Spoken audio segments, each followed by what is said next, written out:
That snaps for losers, man. I don't get involved in that stuff, but Angel Rashad Milligan rolling out. That's a good question. Brandon, We you want one can't, quick question? we can't ask Rashad questions. Next scene. Serah Williams. So Serah Williams, LSU brought her in for a visit this weekend, and Flage, she even went, left her tour with boss man D-Lo to come down for a couple days to help recruit Serah Williams. Serah Williams, of course, for those of you unfamiliar, she's a big from Wisconsin, I believe. She last played with Wisconsin. And she averaged 18 points, 11 rebounds, something stupid like that. Look at this, bud. 19 points, 10 rebounds. Are you serious? 6'4", one of the top players expected to go in the 2026 draft and things of that sort. So, yeah, man, she's the real deal. Holyfield, she's the best big in the portal, and LSU is pulling out all the stops to bring her in. So I think, me personally, from just what I've heard and what I've seen, is going to be between LSU and UConn for her, coming out the portal. And, UConn, obviously, for obvious reasons, they're coming off a championship run. AZ's coming back, but you also have Sarah Strong with you, too. So you know what I'm saying? But at LSU,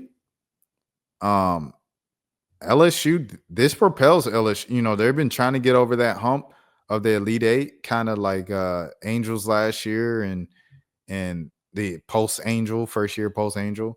I think this brings them back in the Final Four. I think this gets them over the hill because not only is it Serah Williams in the front court, you also have Kate Caval, the Notre Dame transfer. So it's like you have two legitimate front court options. I think you've improved from hold on, let me see how tall Kate is. Kate is 6'5", Sarah's 6'4". So you can have Serah. Yeah. Sarah's a power forward anyway. So you can have Serah at power forward and then Kate at center. And that's your front court. That's your front two. When you had Samaya Smith and Anissa Morrow this past year. Shoot. Some might even say that might be an upgrade, but it's probably about the same, for real, because Anissa was the leader in the nation's leader in rebounding and things of that sort. But Serah, you get a little more scoring and stuff like that, a little more offensive game, things of that sort. And I think she averaged a crazy amount of blocks too. Hold on, let me go to her blocks. Hold on.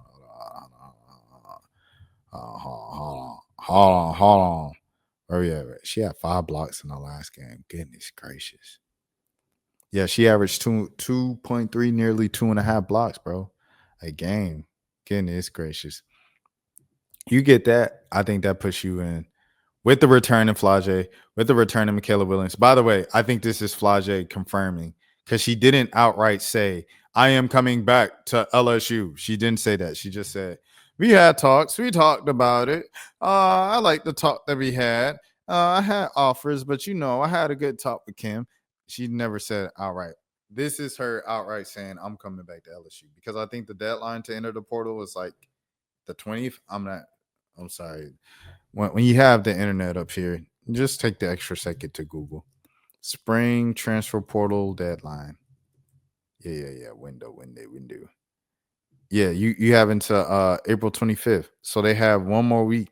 You have one more week to enter the portal. But yeah. I think this is Flage all but saying I am confirmed to come back to LSU next year. So there's that as well. But yeah. So you got Flage coming back, Michaela Williams coming back. You add Kate Caval in the front court, and then now you add Serah Williams in the front court, and then you have the two All-Americans, the two McDonald's All-Americans coming in the picture. The big who's going to come off the bench. Hopefully they can develop her, who gets a lot of blocks. And then the other one is a guard, I believe, something like that. Let me look up the Hoop Girls ratings just to get their names and give them that respect and things of that sort. All right, yeah. So it's Grace Knox. She's the forward, the big 6'2" that gets the blocks. She's coming from California, and then Zakiya Johnson. That's the guard. So she's silky, shoots the 3-ball and stuff like that. She'll be coming off the bench probably more than likely.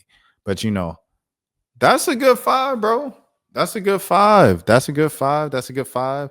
That's a good 7-man, 8-man rotation. And I think that's good enough for them to get over that hump of Elite 8 into the Final Four.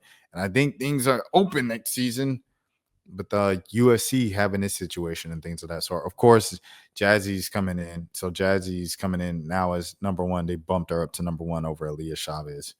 I think that's politics. If you boost up a player at this point of the year, like right before college, I think it's politics. But, it's all for the sake of retrospect. Like, oh, they were the number 1 player in the class. Whole time, it was Chavez was the number 1 player in the class since sophomore year, all the way up to senior year, all the way through signing day. But after the All-American games, now it's Davidson. Got it. But, yeah, salute to Jazzy Davidson as well, friend of the channel. And, I think Kennedy Smith is also going to take another step next season as well with no Kiki and then and losing the other 2 5-stars and stuff like that. I think it's going to be a big year for her, Kennedy Smith, big sophomore season. So, yeah, it should be interesting. With that being said, though, I think that's just kind of one less program you might have to worry about in the Elite 8 in the Final Four next season. So kind of road to the Final Four is opening up. You kind of want to hit that hole hard for sure.